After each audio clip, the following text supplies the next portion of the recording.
back. I'm Paolo del Rosario. Let's get you up to speed with some news that you can use right now. Hello there, beautiful people. I'm Anne Asis-Carilo. Today is the last Wednesday of April. Let's make it awesome with some laughter, inspiration, and unstoppable energy. I'm Monique Tuzon. Your mornings are always more fun with us. Join us in the next hour and a half for stories and conversations that matter. Welcome back, Pao. I hope you feel better. Thank you. I think I'm not the only one apparently who had a big allergy attack yesterday. I think, had one too. Anne also had a big allergy attack yesterday. So I think it's Something's happening. I don't know if it's allergy season. Is it the air? Something in the air, maybe? Sakto. I think we'll be talking about air quality later well, on. that's But good. then, of Timely, course, very when we're timely. talking about all of that, syempre, you mentioned something a while ago that really caught my attention. Only because it's gonna be May. That joke is coming up It's soon. coming up, no, but you know what? Anne's been counting down like this whole week. Yeah. Even Counts yesterday, down. she's been like, it's the last Tuesday of April. I just noticed that today. I said, oh, wow, she's really ready for May. But that's her thing. That's her thing. She likes counting. Do you I know. remember when we started the year? She was like, oh, it's the first Monday of Oh, January. yeah, she always does that. Then at one point, it's like, it's the 8th day of January. I'm like, stop counting. Yeah, she does. It's your thing. It is the last Wednesday of April. But and then pang ilang tomorrow, araw ngayon ng 2025? tomorrow lalabas na si Justin Timberlake. No, tomorrow is, 30. Yeah, tomorrow, no. Tomorrow, May May 1. 1st. Yeah. Oh, yeah. It's May 30 today. Yeah, April 30. April Oh my April God. 30 day. Yeah, so I tomorrow don't even know what day is time gonna is be May. flying. I can't believe it's May. So I you know felt what you're like gonna it was do, right? just Christmas. You're gonna see What? all the guys have the blonde highlights on for tomorrow. I feel like that suits Right, you or with today. like the ramen noodle hair. No. It doesn't work because we had the color analysis and that doesn't Blonde? work. You can do like a No, it's different not. version of blonde, No, just as long as you have I'm the a curly muted hair. summer. I'm a muted summer. That doesn't work for We're me. the same. I feel like Yeah, maybe yeah. we should do all denim on denim tomorrow. You know, just a No, Justin don't change it Timberlake up. thing. I already have my outfits this week Okay, planned. so Let's Don't change it. up Let's on change me. it. We're gonna change it. But You know, then, okay, fine. Y'all can wear denim. I will wear the planned outfit. But of course, while there's some things that we cannot change, we also can't change the traffic situation sometimes. That's right. Let's go check it out right now, guys. Let's take a look at the major roads in Metro Manila at this hour. Here is what's happening at the eastbound portion of Commonwealth Avenue, Techno Hub in Quezon City. On the left side, our vehicles headed to Fairview. No problem yet. As of this hour, we're seeing light traffic on that area. Now, on the opposite lane, the vehicles heading to the Quezon Memorial Circle. Light to moderate traffic on that stretch as well. Now, this is the situation along EDSA White Plains. Ooh, you will be slowing things down if you're headed southbound. On the left side of your screens, those are the vehicles headed to Shaw Boulevard. Moderate traffic already building up on that stretch. Now, on the right side of your screens are vehicles headed to Cubao, still free flowing as of this hour. Now, the expanded vehicle number coding scheme is in full swing. It's a Wednesday. Vehicles with license plates ending in 5 and 6 should be off the road right about now until 10 a.m. and again later from 5 p.m. to 8 p.m. We've got great news for train commuters in the metro. There are free rides at the MRT 3 and LRT lines 1 and 2 starting today until May 3. President Bongbong Marcos made the announcement ahead of the Labor Day celebrations on Thursday, May 1st. The president says this is to recognize the Filipino workers and their sacrifices and contributions.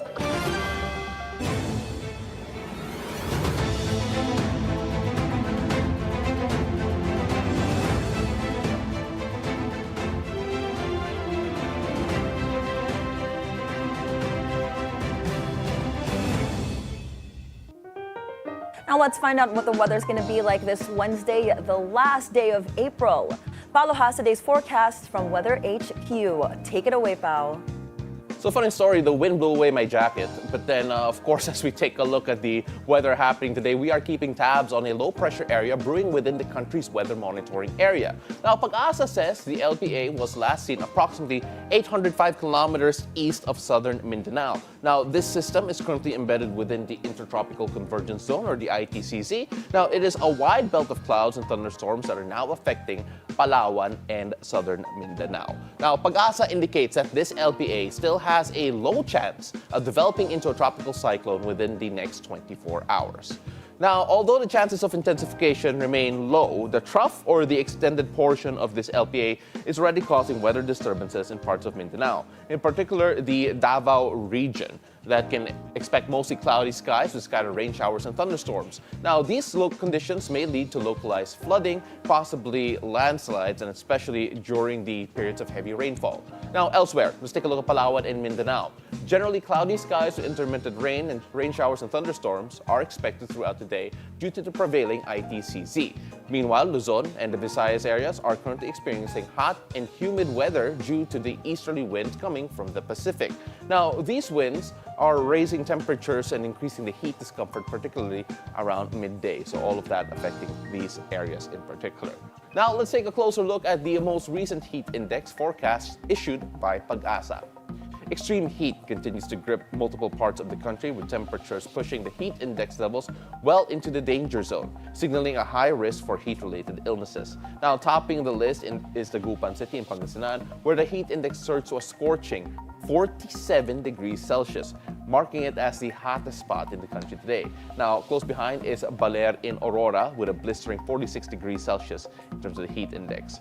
Meanwhile, several other locations are not far behind, facing dangerously high heat index levels of 43 degrees Celsius, including Bacnotan in La Union, Subic Bay in Olongapo, Sanglik Point in Cavite, Cuyo, Palawan, and Pili, Camarines Sur.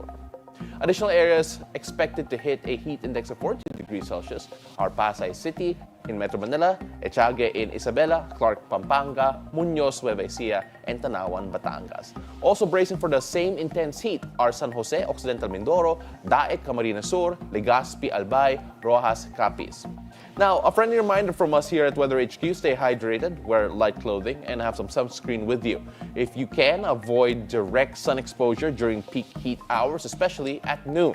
Keep an eye on children, seniors, and individuals with health conditions because they are particularly vulnerable, especially as the temperatures go up. Now, on to the sea conditions. It's generally smooth sailing with no gale warning issued throughout the Philippines. Now, this is perfect for small fishing vessels and light boats. Winds and wave heights are light to moderate across most coastal areas, making marine travel largely safe. Nevertheless, sailors and fisherfolk are still urged to stay vigilant as weather conditions may suddenly shift. Now, always check the latest weather advisories before heading out to sea. Safety first. But that is it for us at the moment on Weather HQ. Health Department Assistant Secretary Albert Domingo will join us later on in the show to talk about the unhealthy air quality in Quezon City and in Rizal. But for now, back to you girls. Thank you so much, Pao, for that weather report.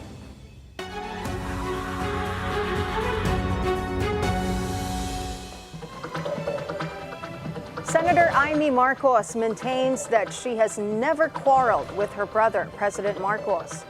Senator Amy says Malacanang should watch out for those she calls lulongs within the palace.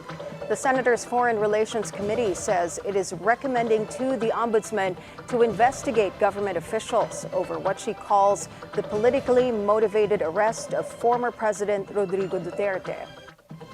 Yung mga amuyong sa palasyo, yung mga nariyan, yung mga lulong, ayun, sila po ang ating kaaway. Ma'am, sino daw yung lulong?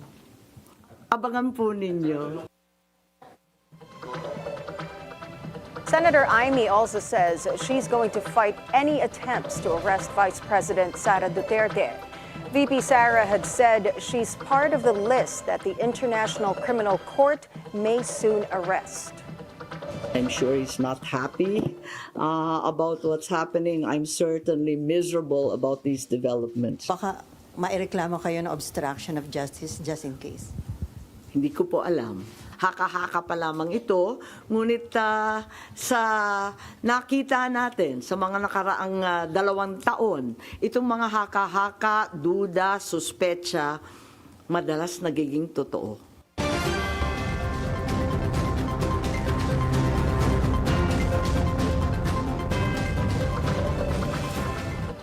Authorities arrest another suspected Chinese spy right in front of the Commission on Elections office on Tuesday. The Chinese national was caught inside an AUV with a suspected International Mobile Subscriber Identity, or IMSI catcher. This machine is used to siphon data and transmit messages to electronic mobile devices within 500 meters to 3-kilometer radius. The National Bureau of Investigation believes this is evidence of possible Chinese interference in the upcoming elections. The arrested Chinese national is now in custody as authorities search what information his machine contains. The suspect will face charges related to anti-espionage law and Cybercrime Prevention Act if proven guilty. A special task force will now look into the killing of Ang Bombero Party List Representative Leninsky Bacud. He was gunned down by a riding in tandem in Sampaloc, Manila on Monday. A policeman was wounded during the shootout with the suspects. Authorities have yet to determine the motive behind the killing. But among the possible angles include politics and the upcoming polls. COMELEC has so far recorded 213 incidents of vote buying and abuse of public funds. COMELEC Commissioner Ernesto Maceda gives us this statement. We've had much more experience with it in the past elections. This NBank realizing that a problem as serious as vote buying, which is not just a transactional exchange, but there are societal, economic, political considerations to that. Among the top 5 recorded regions are Calabarzon with 44 incidents, Central Luzon with 38, NCR with 33, and Bicol and Mimaropa with 16 incidents each. So far, the Committee on Contrabigay has issued 53 show-cause orders from its main office and 21 submitted by field officers. Kung ang Commission on Elections ay papayag lang na business as usual, nandyan na yan, wala tayong magagawa, or that's part of the culture, edi syempre mananaig pa rin yan in the way and in the intensity that it was happening before. Ngayon, ang ginagawa ng committee, I think, is ina-assess na are the records based on the response, is it sufficient to proceed with an election offense case or a disqualification case? According to COMELEC, when compared to the 2022 national and local elections, with almost 1,000 recorded vote-buying incidents, this election has seen a great reduction.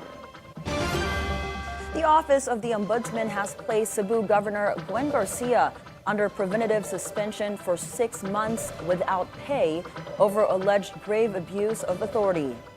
This came from a complaint filed by a certain Moises Garcia Daiparin, accusing the governor of abuse of authority, among others, for issuing a special permit to Shalom Construction for the implementation of a desiltation project without a compliance certificate from the Department of Environment and Natural Resources. Garcia said she will appeal the suspension, claiming that the issuance of the special permit was approved by the provincial board to immediately address water shortage in the province. House Majority Leader Manuel Jose Dalipe files a cyber libel complaint against Manila Times. This comes after English Language Daily supposedly published a false and malicious report about the so-called Oplan Horos, or the apparent campaign strategy of the administration's Alianza para sa Bagong Pilipinas slate. Among Oplan Horos' plans include the impeachment of VP Sara and the Vice President's endorsed candidates. Dalipe called the Manila Times report fake and defamatory. President Ferdinand Marcos Jr. said he was inspired by the results of the Okta research survey that showed he remains the country's most trusted government official. The president received a trust rating of 60% and a performance rating of 59% in the April 2025 Tugon ng Masa nationwide survey. Well, it just validates that what we are doing, that people are now beginning to understand what we have been trying to do for the last 2.5, almost 3 years. So it continues to inspire me because it shows that we're making progress. While there is a drop from the November 2024 survey where Marcos received 65 and 64% trust and performance ratings respectively, the Octa Research Group said it is not substantial. State volcanologists on alert as Bulusan volcano erupted again on Tuesday. The Philippine Institute of Volcanology and Seismology, or PHIVOLCS, says the eruption took place at around 8 last night. This latest activity comes just a day after a phreatic eruption that occurred early morning of Monday, April 28. State volcanologists have also warned of such eruptions that can happen at any time. Bulusan volcano remains under alert level 1, which signifies low-level unrest. About 74,000 individuals were reportedly affected by the phreatic eruption last Monday. Face masks and hygiene kits have been rolled out for the evacuees. Meanwhile, the complex says its voting centers there were not affected. The public is strongly cautioned from entering the 4-kilometer permanent danger zone. In world news, Americans take an increasingly dim view of U.S. President Donald Trump's economic decisions as he marks his 100 days in office, according to a recent Reuters poll. Discontent over his handling of the economy is rising amid his controversial tariff policy. The Republican president's approval rate is steady at 42%, while his disapproval rate is also steady at 53%. Trump's presidential victory in November came after inflation accelerated under former U.S. President Joe Biden. But the pace of inflation has barely eased under Trump, resulting to a high disapproval rate of Trump's handling of cost of living in America at 59%. All eyes are on Canadian Prime Minister Mark Carney after his election victory on Monday. Experts say Carney is expected to open negotiations with Trump without making concessions about Canadian sovereignty. This comes as Trump threatens to annex Canada and impose tariffs, to which Carney had promised a tough approach. America wants our land, our resources, our water, our country. Never. But these are not idle threats. President Trump is trying to break us so that America can own us. That will never, ever happen. Over in sports, a breakthrough for cyclist Joseph Javiñar in the MPTC Tour of Luzon. Javiñar claimed victory in the Stage 5 of the Summer Cycling Spectacle by breaking away from a 7-man lead pack near the finish line. Jonel Carcueva of MPT Drive Hub took second place, while Go for Gold Cycling's Mark Ryan Lago rounded out the podium at third. South Korea's Ju Dae-young held on to the yellow jersey. Meanwhile, Billionario Manuel V. Pangilinan has raised the prize for the individual general classification champion from 500,000 pesos to 1 million pesos. The second place will get 500,000 and 350,000 pesos for third place. The champ will be crowned after Stage 8 tomorrow in Baguio City. In tennis, Iga Świątek versus Madison Keys in the quarterfinals at the Madrid Open. The Polish world number 2 and the defending champ defeated Russia's Diana Schneider as she seeks to remain the queen of Madrid's clay courts. Meanwhile, reigning Australian Open champion Keys made quick work of Paris 2024 Olympic silver medalist Donna Vekic by dispatching the Croatian in straight sets. Meanwhile, could the next NBA All-Star Game go global? The league says it is possible. Commissioner Adam Silver says they are considering an international format for the 2026 All-Star Game in Los Angeles. The plan? A showdown between US-born players and a roster of international stars. Silver explains a growing interest in global competitions, including the Paris Olympics, is a big factor. The NBA now has a deep pool of global talent, featuring the likes of Nikola Jokic, Luka Doncic, Giannis Antetokounmpo, and Victor Wembanyama. The potential shift comes after lackluster reception to this year's 3-game mini-tournament. The 2026 NBA All-Star Game takes place in February in Los Angeles. In entertainment, the grandpa gang who robbed Kim Kardashian in Paris go on trial next week, almost 10 years after the beings are arrested. In October of 2016, Kim Kardashian was robbed at gunpoint in her Paris apartment, with the thieves looting almost $10 million of her jewelry. They were arrested in January 2017, at the time all over the age of 60. French journalist Patricia Tourancho, who covered the case, says that it took so long to start the trial because by the time the culprits cleared their medical checks, the case was no longer urgent for the Paris courts with so many other things going on at the time.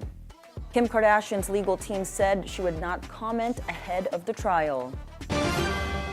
New music alert from pop superstar Ed Sheeran. The Irish sensation is dropping Old Phone on major streaming platforms Thursday. In announcing his new song, the four-time Grammy winner posted on Instagram several never-before-seen photos, videos, and lyric notes from his mobile phone that he retired in 2015.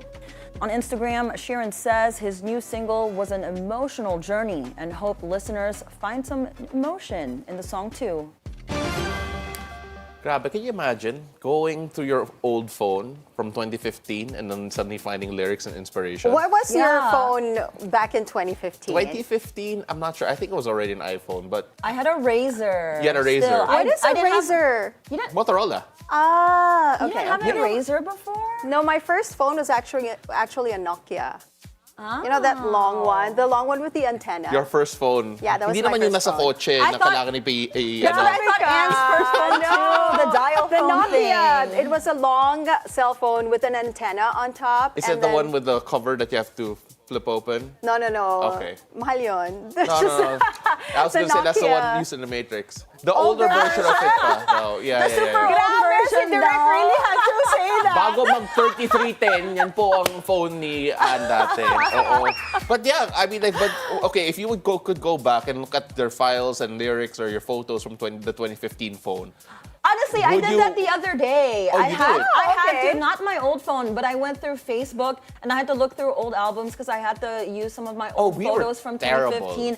And millennials were annoying on Facebook. We literally had over like 50 to 100 photos with the most random captions with blurred photos. No, but let's I be had to fair. put them on private. Let's be fair. Let's be fair though, because back then we used Facebook like it Like were, an album. like it were Twitter, like it were X, like it were. We used like it, we like, would to used to put dump our our feelings stuff. there. You know, I feel like you guys are talking about Facebook, but during my time, we posted on Multiply on Friendster. No, we reached Multiply also. I thought, didn't reach Multiply. I thought you I were don't know going to what say that ano, is. yellow pages, white pages. Hindi. The yung yellow ano, pages, yung that's phone where she book. got her boyfriend That's where before, she got her remember? Via pager, not her Nokia. She had to page. So much exposure on the show. My goodness, my said life this is just before already. out there. I know, Ikaw yung but- nagkwento eh. Yeah, We're just pero hindi, reiterating. diba? Multiply. We posted on Multiply. Yeah, Tas we blog- had our vlogs. the blogs, It was like yes. Friendster before. Yeah. I only Oh, so had you have not tried MySpace was my first Uh, one. Actually, in the States, it's MySpace for it to I multiply. never used Friendster. Hindi, MySpace then here, but I think Multiply Oo. first, then MySpace. No, I I'm think just having a Multiply was top 10 bigger friend here. Yeah. list. But now anyway, it's top 3 na lang. speaking of Friendster, ages, classic. speaking of ages, we got something coming up. Yes, yes. So the youth is the hope of our country. And this upcoming elections, they just might be. How will the 40 million Gen Z and millennial registered voters shape up this May polls? That conversation after the break with journalist Mara Cepeda and political analyst Froilan Calilung. Stay tuned. It's a beautiful day. We'll be right back. Don't go away.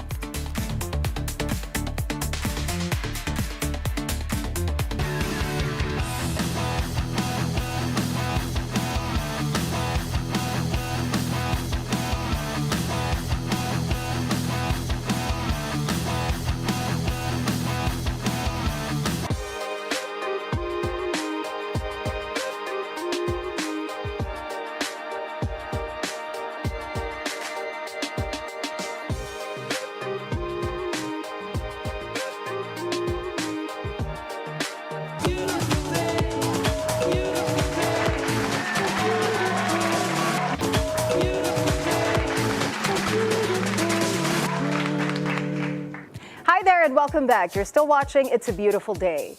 Nearly 69 million Filipinos are registered to vote this upcoming May polls, and 40 million come from Gen Z and millennials.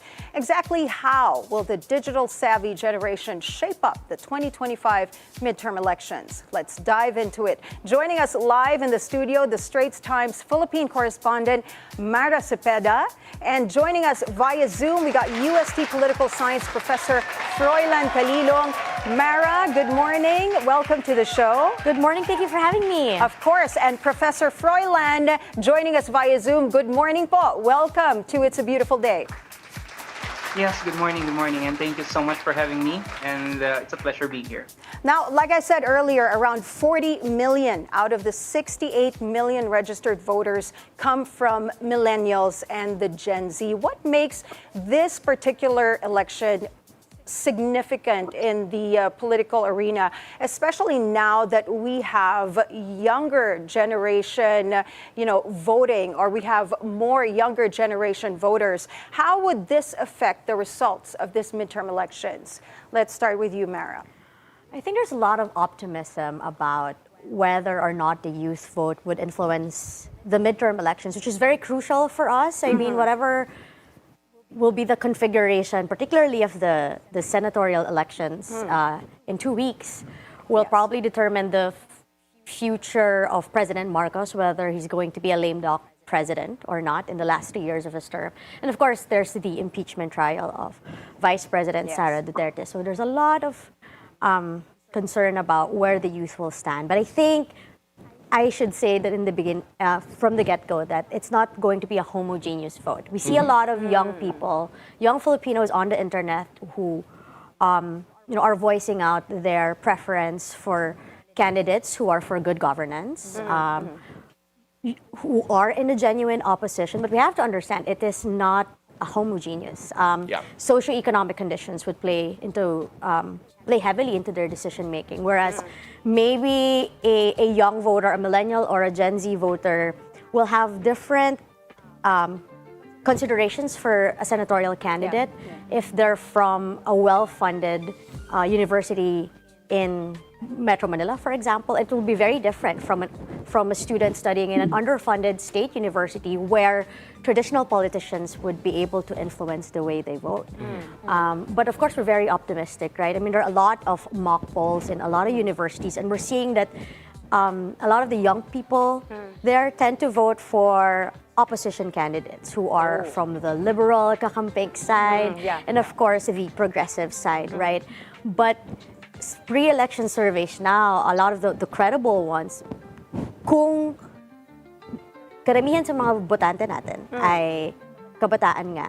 And then dapat, kung ano yung mga lumalabas sa university polls, dapat ganun din. But that would mean their considerations are different. Mara, I want to jump on that because I want to bring in Prof.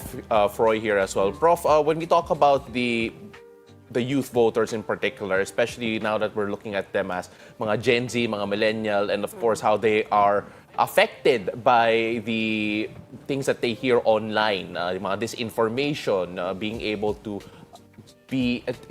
identify this information better.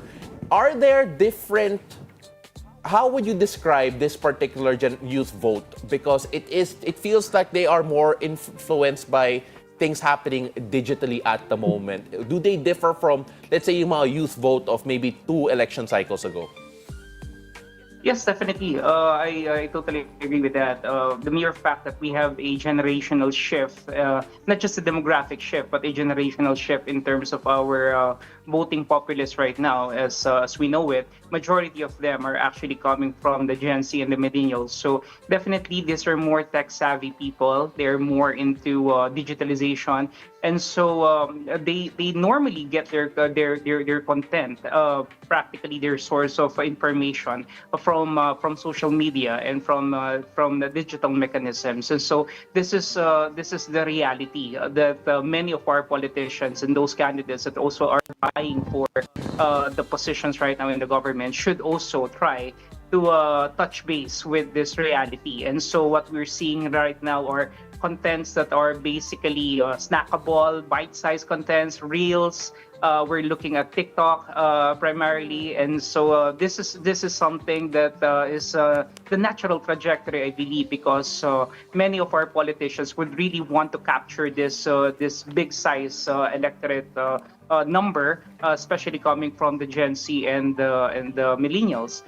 It's also important that many of our politicians also try to align their platform agenda with the issues that are very relevant to the youth. And so what are these issues? Primarily, if we look at the millennials, many of them are right now at the peak of their careers and their family lives. So maybe the issues will be centering around employment, parenting, traffic, congestion, urban population. And for the millennials, I think it's more about education, mental health.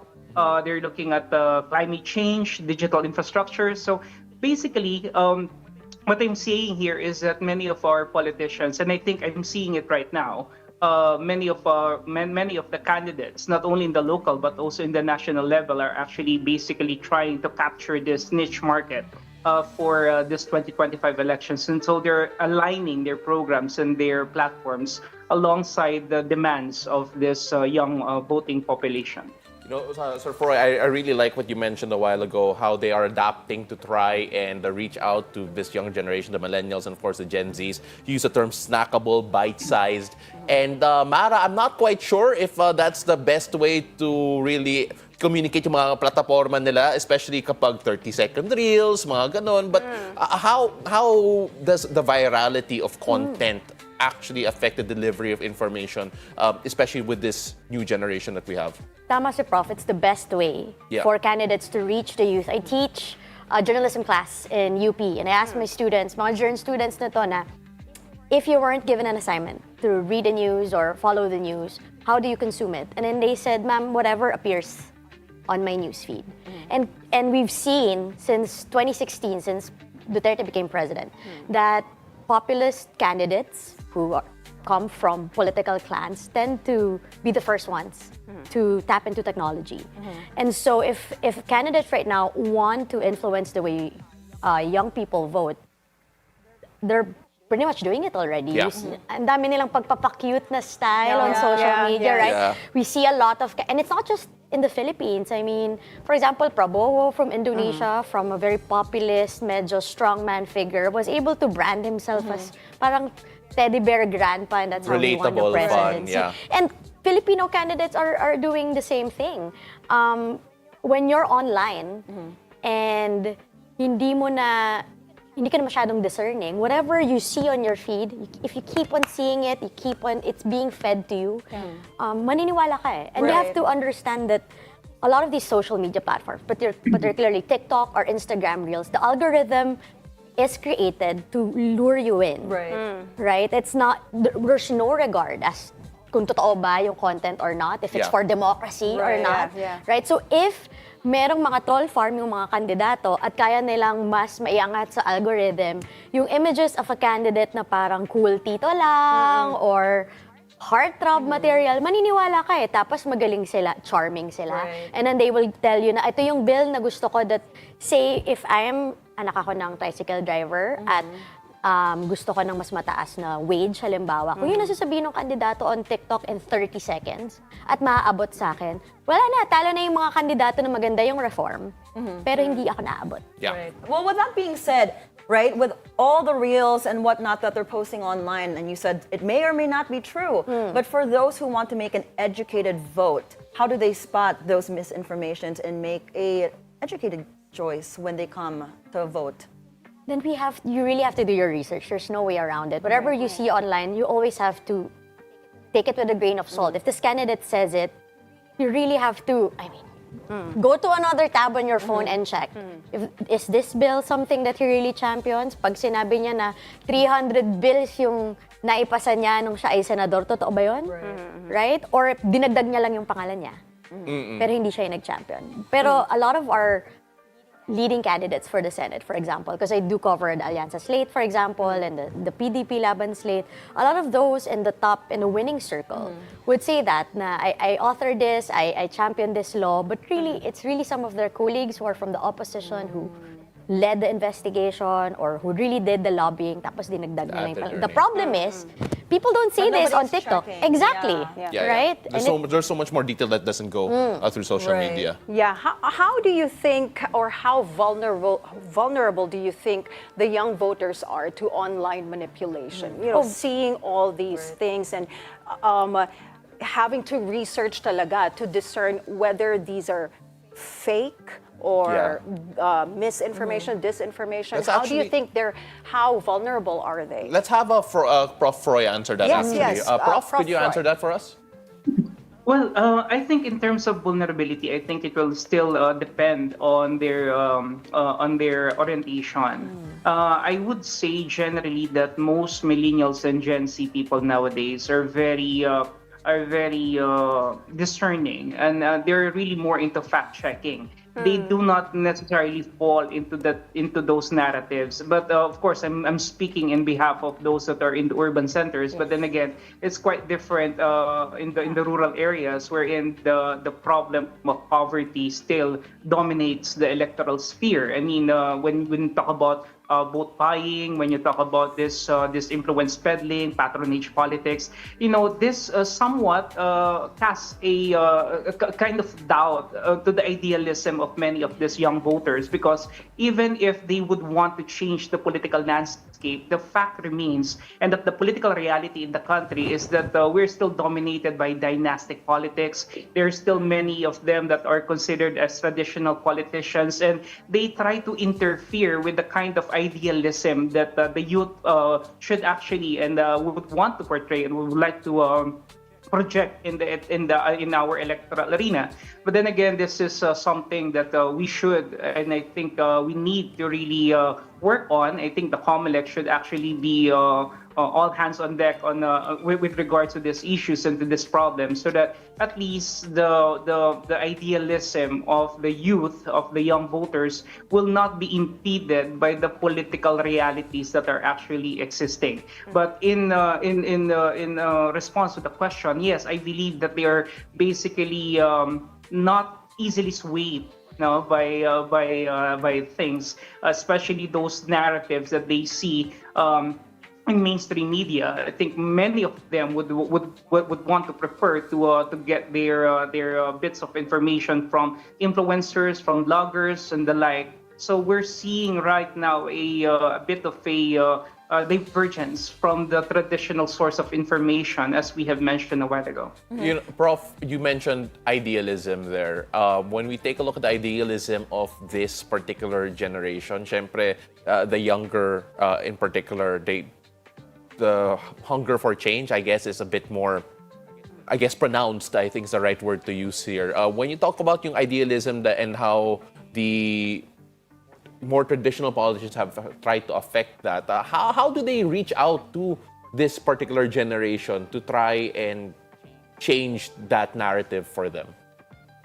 Well, for one, volunteerism is actually one of the things that they actually use right now. Other than the fact that they go out in social media, that they're very vocal on social media, many of them actually form civic organizations. They try to reach out to people. They actually try to come up with different mechanisms to really address the issues and the concerns, because I believe that many of them are actually issue-based people, or these individuals are really more into the issues more than anything else. No? That's why if you try to look at it as what Maros pointed out a while ago, some candidates from the liberal party, for instance, those coming from the camp of Leni Robredo, this liberal reform-minded senators or politicians are actually gaining more traction insofar as this youth people are concerned, primarily because they echo out what they also want, and these are the issues and the reforms that they also would want to aspire for. But then again, like I said a while ago, if we are going to take a look at the political climate of the country, primarily there are several challenges that the youth actually have to counter. One of which is, of course, the prevalence of dynastic politics, vote buying, influence peddling, spoil system, patronage. Then there is also the problem of political apathy. Many of, or at least some of our young voters seem to be disillusioned already with our political system. And so this, again, becomes a sort of a problem for them. Mara, Prof mentioned earlier influencers, and as millennials, and I'm sure Gen Zs can also relate, we look to influencers to influence us, like their names, with anything and everything. So how do you think influencers have changed the voting landscape and how candidates maybe campaign through them? Oh, a lot. I think we've seen that in 2022, lalo na, that influencers are being tapped by politicians. Either they are paid or they volunteer, depending on who they're supporting, right? And influencers now are kind of like they're traditional celebrities, right? They have an endorsement power. I mean, right now, even on my feed, they make a lot of really funny videos, either criticizing or promoting a candidate, whatever political faction man yung parte ka. And so I think influencers really need to apply journalistic principles in their content, especially if they are promoting a certain candidate. I mean, we've seen influencers mimicking or certain politicians, diba? Ginagawa nilang funny. Pero way nila yon to really tell the youth na, okay, natatawa ka, pero diba, you see the commentary.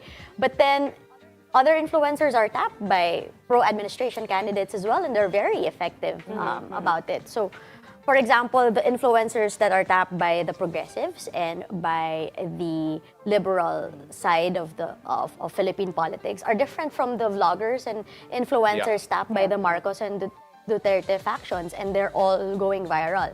The thing is, ultimately, ang sumisikat pa din lalo kung sino man yung may pera at may makinarya. So tama si Prof, traditional politicians, dynastic politics still play heavily into this election. So even if we're seeing a lot of volunteerism, I've covered the opposition for years, there's still the question of, do they actually turn out to vote on election day? Yeah, that was actually going to be my next question, you know, because the younger generation, they are very active online. The Gen Z, the millennials, they dominate social media with their opinions, political opinions, their political causes. But there have been studies that show that there is actually a gap between the social or online activism and actual voter turnout. So what do you think are the factors that contribute to this? Let's ask Professor Froy. Well, several factors could actually contribute to this. Number one, I think the dynamics within the family, within the household, for example. I've seen several instances wherein the father and the mother will actually push the son or the daughter to vote for this candidate of their choice, but then again the young individual would not want to do so, and so because of that they would rather not go out and vote and na lang, because of this problem that they're having with their families. Although in the past elections, what we are seeing is that it's the youth who is actually leading their parents, actually, and even their grandparents to actually make the choice. But I believe in some households, especially in the provinces, this is not the case, especially when we look at the instances of vote buying. It's very evident even in the provinces, in the far-flung areas, wherein households could be given 100 pesos, 50 pesos to vote for this, so and so. And so because of this, some of the youth are actually feeling that sense of disillusionment, that even if they would want to change the system, it's going to be very, very difficult to do so because it's already there, it's already planted, as if it's going to be very, very hard to maneuver against it. And so that's one of the things that I'm seeing. And of course, the concept of winnability is another thing. Even if these young voters would want to actually vote for certain progressive individuals whom they believe that could really spark change, and I see this in schools primarily. They do mock polls, and the survey results are totally different from the ones that we're having on the national level, which means that they want to vote for other people. But then again, the general trajectory, of course, when we talk about national politics and what the survey actually projects, is still the idea of winnability. So I think this is something that we need to change as a part of a greater political culture that we have. What are your thoughts on this, Mara? I totally agree. I mean, even on my feed, I see a lot of young people saying that, students from this school are voting this, sana ganito sa buong bansa. That's true.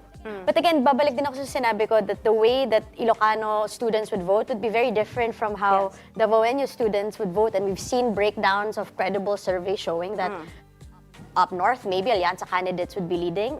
Down south, it would be the Duterte-backed candidates, right? So if I'm a young voter, well, I'm still a young voter. I mean, I'm a millennial, right? If you are a young voter.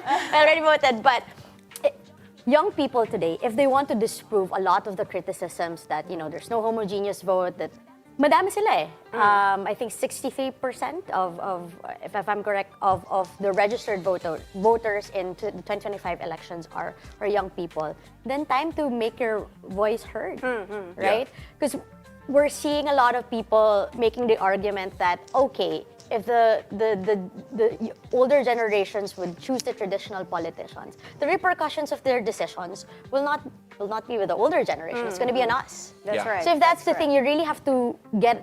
I always tell young people when I meet them, stop being armchair warriors. It's important that you make your voice heard on social media. But there's an echo chamber. I think what 2022 taught us is kung puro pink yung news feeds mo, for the rest of the country, apparently it wasn't. It was red and green. Right? And so the challenge is to get out there. And Prof was right. There's a lot of hunger now for volunteerism. I'm seeing a lot of young people joining the campaigns of opposition candidates, and they don't get paid very well. But I also see a lot of young people volunteering for the Alianza slate, volunteering for the PDP Laban slate. So again, hindi iisa yung boto, but for young Filipinos who are aching for change, you really have to do the work and do the groundwork. Problem is, syempre, kung walang pera or you're just doing it on your free time during the break, then odds are against you. All right, so we have to wrap things up, but really, really, really quickly, just one sentence, as in like seryosong isang sentence lang. Prof, will the youth vote determine this midterm election? For me, they're not out there to just simply influence the turnout of the elections. I think they are there to really dominate, to make their presence felt, and to even decide on this election. So I think this is a Gen Z millennial election that we're having right now. And I hope that this will resonate to the youth of the land, that you have the power right now. The numbers are clearly showing that. Do not waste it. That's 3 sentences, pero okay lang yan. Mara, ikaw. Well, pressure naman. But I guess for young Filipinos, I hope that when you go out to vote on May 12, you will vote for candidates who will uphold justice, democracy, and the truth.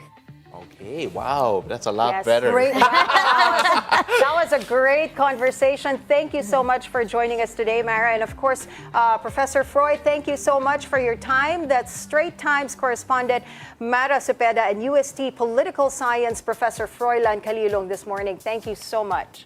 Thanks so much for joining us. Now, we move on with the Filipino racing star Iñigo Anton, who zooms into the next chapter of his motorsports journey in the Formula 4 Southeast Asia Championship. That conversation after a break.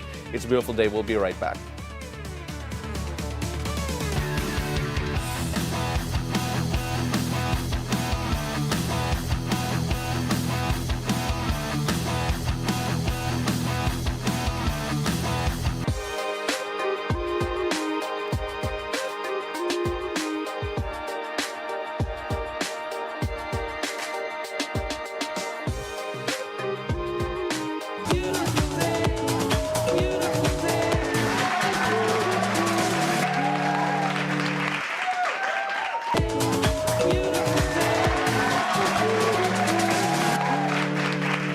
You're still watching It's a Beautiful Day. It's all gas and no brakes for Iñigo Anton as the racer goes full throttle in his next chapter. The Filipino driver is set to take on the best in the region in the Formula 4 Southeast Asia Championship.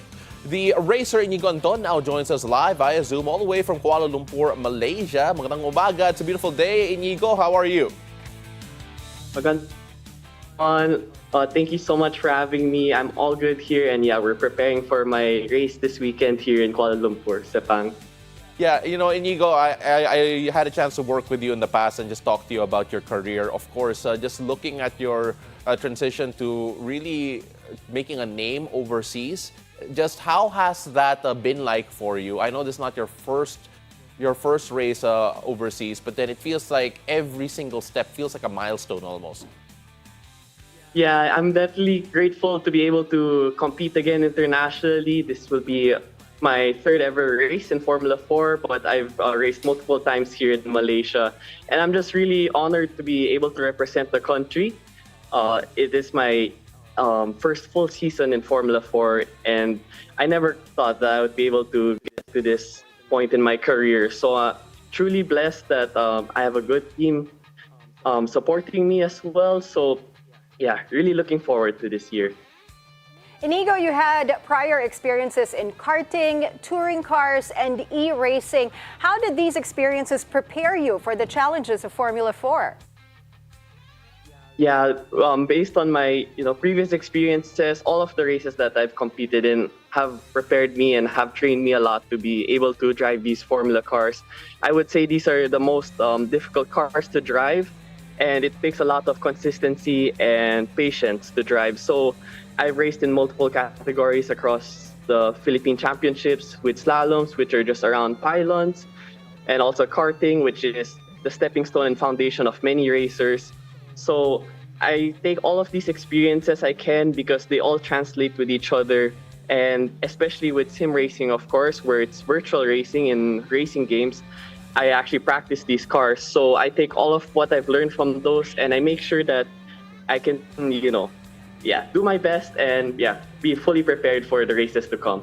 Iñigo, I know you're very competitive, and I know you already had a taste of Formula 4 in the past. But then with a full season ahead of you, do you have any specific goals right now, knowing that it's a bit more forgiving instead of just a one-off race? What goals have you set for yourself this time?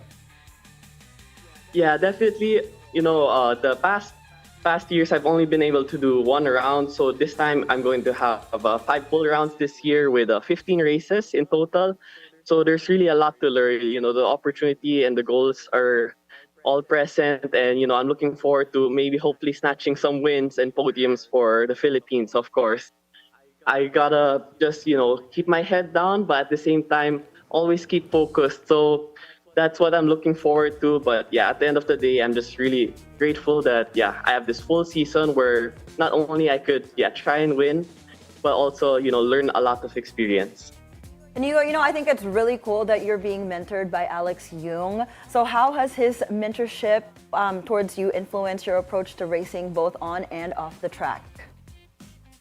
Yeah, it's been really great to have like a second family here in Malaysia.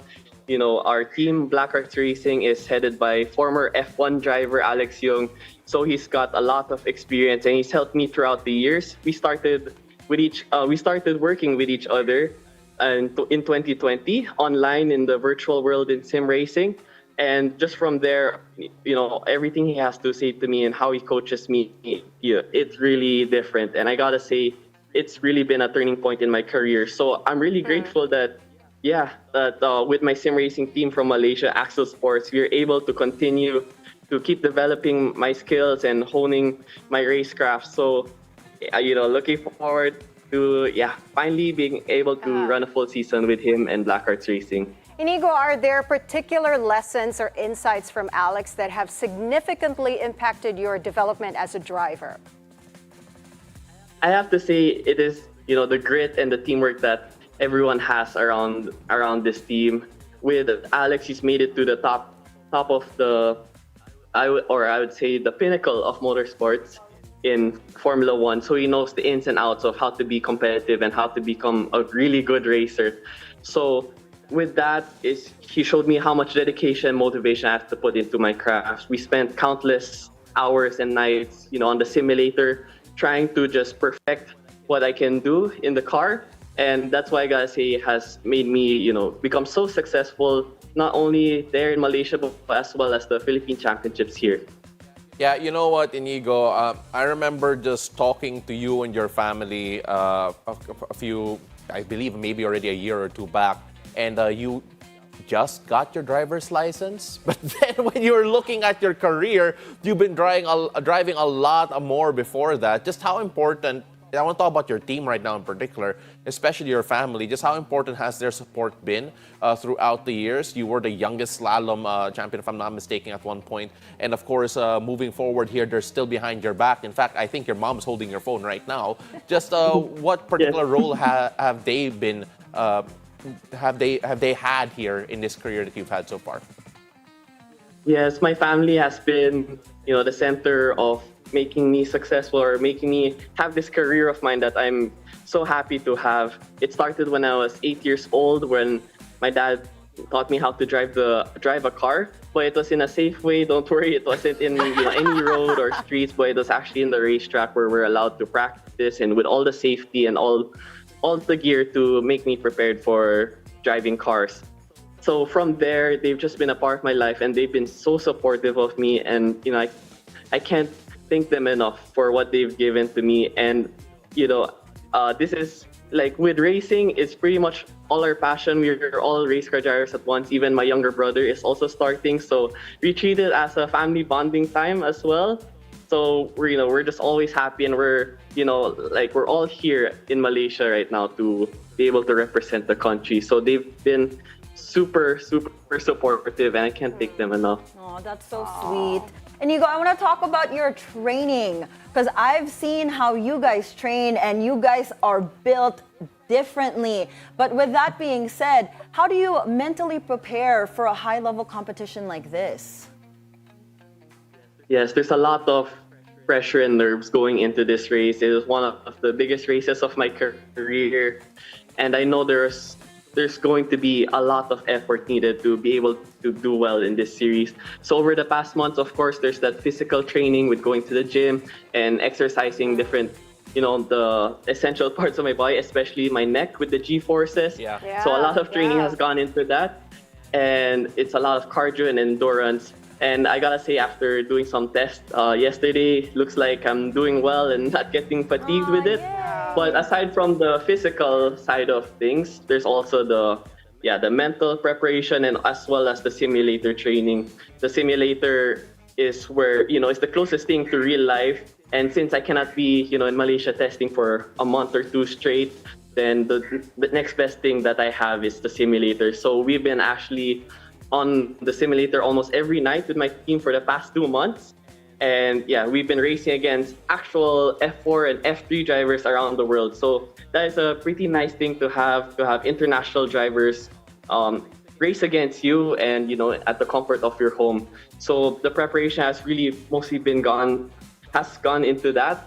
And I gotta say that it's really helped me get up to speed right away in these test sessions. Iñigo, really appreciate you joining us all the way from Malaysia. Regards to Tita Karen. Hello po. Thank you so much for holding up the phone. It was very steady the entire time. Maraming salamat, Iñigo, and good luck on your race this weekend. Thank you so much again. All right, so is mask up for those in Quezon City and Rizal, as concerns have been raised of the poor air quality in these places. Health Assistant Secretary Albert Domingo will join us for that discussion after the break. Don't go away. It's a beautiful day. We'll be right back.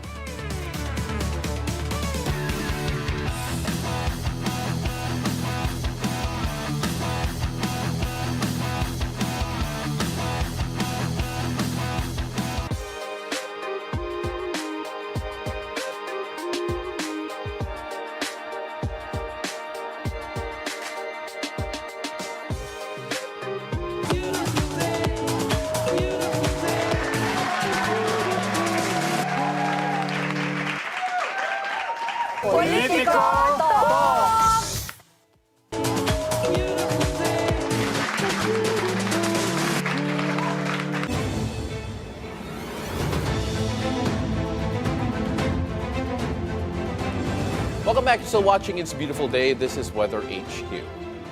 Large areas in Quezon City and Rizal have recently been shrouded in haze, primarily due to multiple fire incidents, prompting heightened concern over the deteriorating air quality in these locations. The Department of Health has released a public advisory urging everyone to regularly check the air quality index, remain indoors as much as possible, and wear face masks to minimize exposure to harmful particulates, especially for the individuals suffering from respiratory conditions. Now, to help us understand the health risks, safety guidelines, and the government's ongoing response, we have with us on the line Dr. Albert Domingo, Assistant Secretary and Spokesperson for the Department of Health. Magandang umaga, Asik Domingo. Thank you so much for joining us on It's a Beautiful Day. Yes, good morning. Magandang umaga, Paolo, and to Anne and Monique also. Good morning, everyone. Thank you so much. Asik, let's start off first with the definition kung ano nga ba ang haze. Because we are seeing that more in the news right now, and of course, there are health hazards associated with it. Right. Haze is interchangeably used informally with smog sometimes, no? Tapos pag tinatagalog natin, that's even tougher to translate. The catch-all term is usok.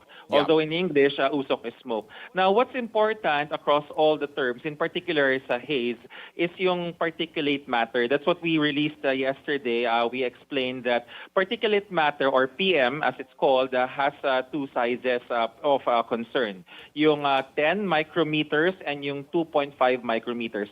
Whatever this is, whether you call it haze, smog, or usok, it's important that we avoid suspended particulate matter in the air because it can, one, irritate our nose, our sinuses, and our throat for the PM10. And two, for the PM2.5, it's even worse, Paolo. Pwede siyang pumasok deep into the lungs, and in some cases, it can cross over into the bloodstream and can even lead to cardiovascular diseases over time. Mm-hmm. Doc, the DOH has advised the public to monitor the air quality index. Again, for those who need to access it or for those who want to access it, where can they see the real-time air quality data? So there are two ways to access it. Number one would be officially, the Department of Environment and Natural Resources, particularly the Environment Management Bureau, has a website. So the main website is denr.gov.ph. Then please search for EMB or the Environment Management Bureau.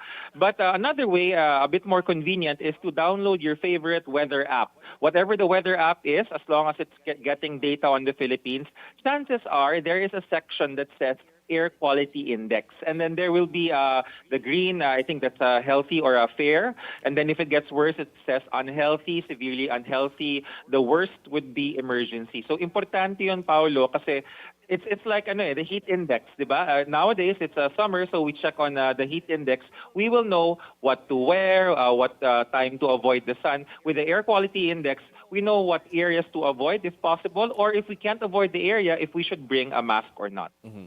Doc, when you mentioned PM10, PM2.5, the particulates, and of course yung health effects niya, or at least the adverse health effects, how much more dangers are they for yung mga vulnerable groups po natin, especially the senior citizens and of course children?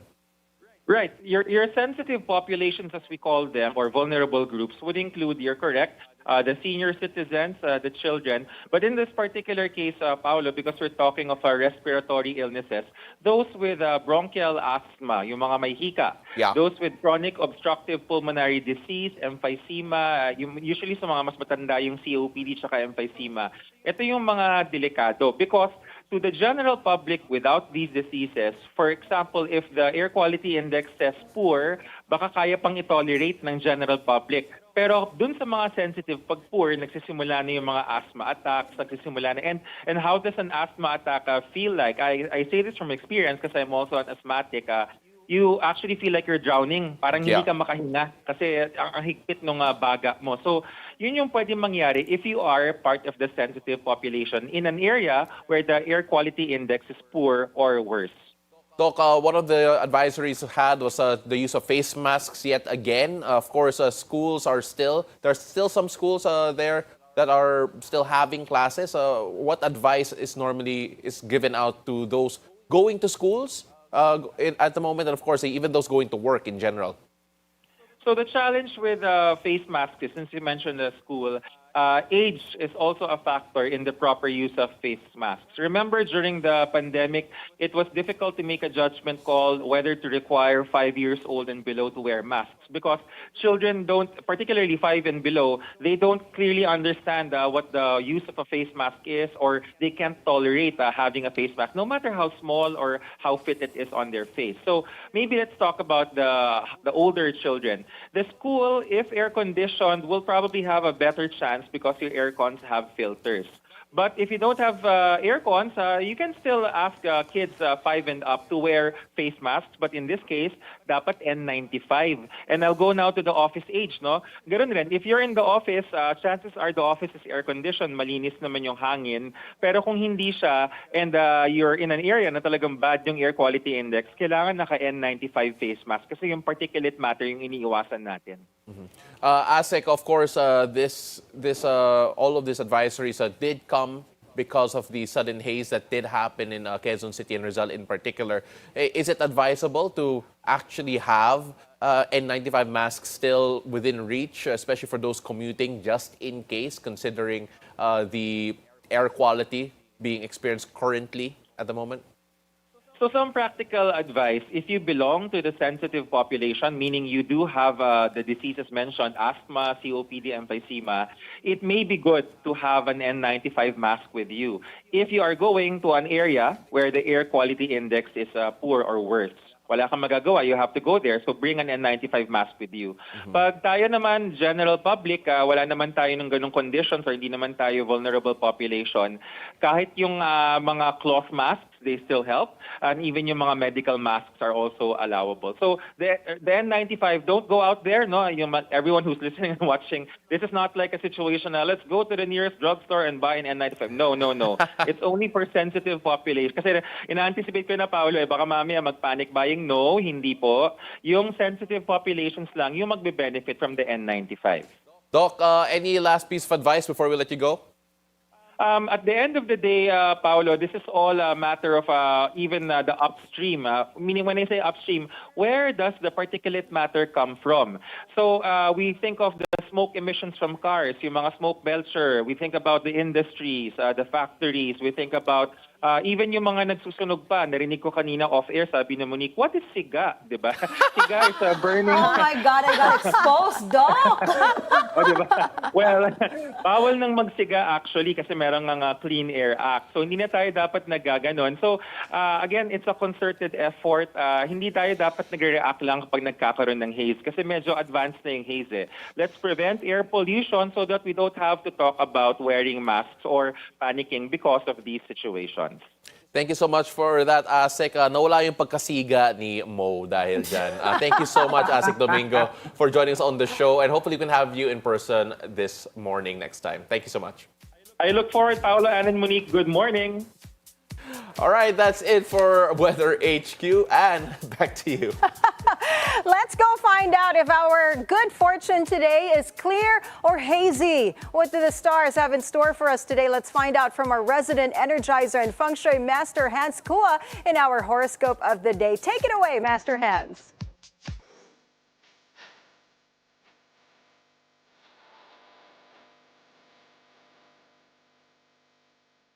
Good morning! It's a beautiful day with me, Master Hans Kua. Ito po ang horoscope for today, Wednesday, April 30. Para sa mga pinanganak ng Year of the Rat, iwasan ang selos, maging tiwala sa sarili at kay partner. Purple at 5. Sa Year of the Ox naman, huwag matakot kung may hindi naiintindihan sa trabaho. Yellow at 3. The Year of Tiger naman, start your day right with healthy breakfast. Red at 9. Kay Year of the Rabbit naman tayo bigyan pansin ang oras na magkasama. Quality time ay importante. Orange at 6. Kay Year of Dragon naman tayo ugaling mag-stretch sa umaga para sa mas masiglang kalusugan at katawan. Green at 8. Kay Year of the Stick naman tayo maglaan ng oras para ma-develop ang leadership skills. Pink at 7. Ito naman kay Year of the Horsey, siguraduhing sapat ang tulog para kalusugan ng utak at katawan. Purple at 4. Kay year of the ship naman, maghanda sa mga bagong project. Ipakita ang iyong kakayahan. Yellow at 2. Kay monkey naman, ipakita ang iyong pagiging team player. Mahalaga ang teamwork. Red at 5. Kay rooster naman tayo, ang pagpapatawad ay magdadala ng kapanatagan ng iyong puso. Green at 9. Kay dog naman tayo, iwasan magdala ng problema sa bahay, ihiwalay ang trabaho sa personal na buhay. Pink at 6. Sa mga pinanganak ng Year of the Pig naman, iwasan magbigay ng pera sa hindi pinagkakatiwalaang tao. Yellow at 3. Ako po, si Master Hans Kua. Paalala lang, ito po yung mga patnubay lamang. Ang tunay na swerte ay nagsisimula sa pagiging totoo.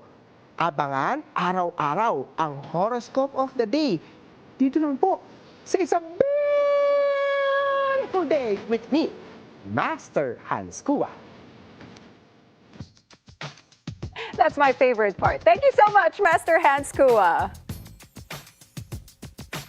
We're talking about love, right, Mo? We are. Yes. Now let's talk about my other favorite segment coming up, because more and more couples are choosing to remain childless for different reasons. But deciding so may not be so easy. Dating Coach V comes to the rescue in today's Love Hacks. Take it away, Coach V. Love hacks, we got you. No need to be sad. Love hacks, we got you. Good morning, loves. It's a beautiful day. Coach V here, your go-to love solution provider, bringing you a brand new way to level up your love life. Welcome to Love Hacks. Today, we are serving up a topic hotter than a prenup at a bridal shower. What if your partner never wants kids? And that's not a face lang, it's the plan. Let's dive into today's very real, very honest Reddit post. Mo? All right, so here's the Reddit post. My partner and I don't want kids. He's sure about it, but I'm holding back on a vasectomy just in case I change my mind. I've never wanted children, not even as a teen. We're financially stable, about to get married, and we love our nephew. I even sponsor his school. I take pills, but my OB said I need to stop soon for health reasons. My partner offered to get a vasectomy so I don't have to deal with IUD or hormonal side effects. He's only hesitating because he knows if I change my mind one day, he won't be open to adoption. Most parents say I'll regret it, but most childless couples I know, they say life is peaceful. I just want to know, do people really regret choosing to stay child-free? Let's unpack this, loves. She's not confused. She's not anti-kid. She's just someone who loves children but doesn't want to raise one full-time. So now the question is she being honest about her values, or is fear making her hesitate? Also, how many people out here are looking for just a baby daddy and not a life partner? That's not a family planning, that's emotional outsourcing. And here's on something to reflect on. Are you craving motherhood, or are you just pressured to perform it? Did you know, loves, the term DINK or DINK stands for dual income, no kids. And it's on the rise globally, including in urban Philippines. A 2022 study found that child-free couples report equal or higher life satisfaction compared to those with kids. Ooh, why? Because they have more freedom, more time, and yes, more money for you, your goals, and your glow up. Now, thinking of going child-free? Here's what to keep in mind, loves. Number 1, be clear, not curious. Don't wait and see. Get real with yourself and ask yourself, do you really want kids, or do you just feel like you should? Number 2, don't confuse liking kids with wanting one. You can love being a tita or a tito without needing your own toy bin at home. And 3, decide as a couple, not a culture. Your neighbor's timeline isn't your life plan. Choose what aligns with you. 4, and get honest about regrets. You know what? Some parents do regret being parents, and some child-free folks do too. But the ones who regret the most, these are the ones who never chose, they just followed. Finally, 5, if you're single and you hear this, Don't date someone just for their baby potential. Don't just look for a baby daddy.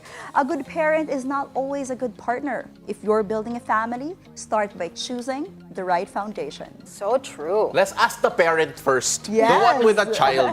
What? Yes, what's On your the question? spot. No, I mean, like, your thoughts on this, especially with the whole regret aspect. You know, Right. I like that last part. A good parent's not always a good partner, and you have to choose the right foundation before you start building a family, because that is very, very important. So don't settle. Really choose the right partner who's going to be there for you through thick and thin, because I'm telling you, motherhood is not an easy thing. It's not an easy phase in life.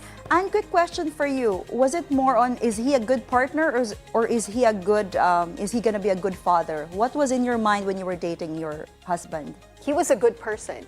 Oh, Yeah, I love was that. overall a good person. He respected my family. He was really good to my siblings, good to my parents, and he was good to his family. So you can really see, no, also with how he treats his own family, if he's going to be maybe like a good parent. Lovely. Yeah. All right. Well, are you thinking baby potential, Mo? Yeah, I definitely want kids. I love kids. So for me, for sure, I do want little Mo's running around, but not now, in like a couple years. What about you, Pao Pao? Couple of years? I don't, how about Robin, you, I don't know if I can handle little Paos running around.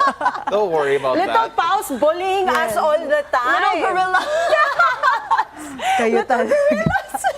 Pao, have you ever thought about being child-free at one point in your life? Not really. I don't think Siyempre, sometimes you can't plan it. Like, I was Yeah, unplanned. that's true. Like, I know a bunch of other people who Me too. they just arrived in this world, Unplanned right? club. But then at the same time, you know, I wanted kids, so we'll see. We'll see. I mean, I'm not there yet. You know, when I got married, I wanted to have 5 kids. That was our plan, me and my husband. Like, I want 5 kids. And then when I gave birth to my eldest daughter, I'm like, okay, one-child policy, like Ayoko na. China. Well, my loves, it's really different for everyone, right? That's true. It's funny how you were saying, did you say like you were unplanned? Yeah, I was unplanned too. And we were like, me were too. you? Yeah, unplanned club, me, Yeah. Pao, and Coach V. Yeah. Were you planned? Yeah. Good for you, Monique. Like, good for my Anne. mom was like 20, okay? Yeah, my mom was 21. My mom was 22. yes, That's so funny. So not Hi, planned. Mom. So to the woman who wrote that post, and to every couple who's ever whispered, what if we're not the parenting type? This is your permission slip. You are not broken, you are not selfish. You are simply asking the question that most people avoid to ask. Remember, loves, the world will try to tell you that life is incomplete without a child. But the truth is, an unlived life is the real regret. Whether you raise a child, a brand, a passion, or a fur baby, make sure it's something you chose and not something you owed. Because your legacy isn't your last name, it's in how you lived. That's it for today, loves. This is Coach V giving you real talk about real love. Unsure ka pa rin ba if Dink Life is for you? Slide into my DMs, Dating Coach V, and let's figure it out. Without judgment, pressure, or tie a purse. Let's not just talk about love, let's design your dream life. Join me again tomorrow and have a beautiful day. Love you. Oh, that's so fun. Can I just say, nag-text yung nanay ko. Right now, sabi niya, loko. I probably have the same message saying, did you have to announce it on national TV? Sorry, mom. I hope my mom's not watching. I think she's on her way here now to the Philippines. So we'll just send her a copy of this, right? Yeah, then she'll get so mad at me when I see her. Okay lang naman unplanned, and then you basta- discover that, oh my God, this is a blessing I never Yeah, I thought was my of. mom's greatest blessing. Yeah. Let me just say, if my You sister's just watching, we're realized. both her blessing. You realized that it was Look, something that you never thought you wanted. My siblings owe their existence to me kasi feeling ko hindi sila my mom and dad if I wasn't born. But at the end of the day, but you know, it's just so funny that it all worked out. It all I worked mean, out. honestly, I feel like you can never. I mean, yeah, you can plan to have a kid, but you can never be prepared when you have a kid. Like, you can't say, okay, when I'm ready, I'm going to have a kid. You're never ready, That's right, true. Anne? You're never ready. But you know what? I think another reason why this Reddit user is feeling pressured, maybe because, alam mo yung mga Filipino families, pag pumunta ka sa party, Diba, the kailan na kayo titas. magkakaanak? Yes. Oh, Kailan yeah. na kayong baby? Pao, I'm There's sure you're always getting that too, right? You like also? at our age. It's a Yeah. Not Filipino even, thing. they skip the wedding. Like, yeah, they ask, when are you guys gonna get married? And then it's like, oh, kailan kayo mag-aanak? Okay, wait lang. Kailan ka na? But my question is, does Anne ask that to her younger nephews and I nieces? never. I don't want to be that kind of tita. Yes, you don't want to Yeah, be that kasi I know the feeling na parang pinipressure ako. Teka lang, wait, I want to enjoy my marriage first Yeah, before it's my having life. a baby. Don't tell me what to do. Exactly. And sometimes, to be fair with the titas, they just don't have anything else to say to you. So to connect with you, Oo, walang naisip nila, filter. so yun na lang iniisip nila na kailan ka mag-aasawa, kailan ka mag-boyfriend, kailan ka magkakaanak. Hindi, yung galit ako when they ask you, parang ang healthy mo ngayon Oh my God, yes. that's even, the healthy is even nice. They literally straight up tell me, oh, tumaba ka. I'm like, okay, thank you. Yeah, I know. Like tell me something I don't know, tita. Yeah, we already know that, tita. We see that's ourselves so every day funny. in the mirror. Siguro kasi there's that pressure, right? And also, some traditional Filipino families, they think na yun yung parang ultimate goal for you to have a kid. Parang when you get married, yun ang pinaka ultimate goal mo. Kailangan magkaanak. I feel like it's a generational thing as well. Because, right, like the generation before us, they had kids young, whether planned or unplanned, versus us, we're planning it later. To be fair, I know some people who want to have a basketball team at home, right? So Oh, they're trying yeah. to collect like Of 5 course, may guys. ganun naman. But ganun talaga. To each his own. Thank you so much, Coach V. And My pleasure. just want to go back on the fact that I think vasectomies are reversible. So to the Reddit user, that's a note there. But that's it for us this Wednesday, April 30 on Post Paolo del Rosario. Thank you so much for joining us. And tomorrow, it's going to be May. I'm Anne Asis-Carilo. Always a pleasure sharing the morning with you. Wherever this day takes you, always remember to choose joy, spread kindness, and bring your own sunshine. I'm Monique Tuzon. Have a great hump day ahead. Wow, you didn't do it right. It's gonna be May. That's how you do it. Join us again tomorrow at 7 a.m. to 8:30 a.m. only here on It's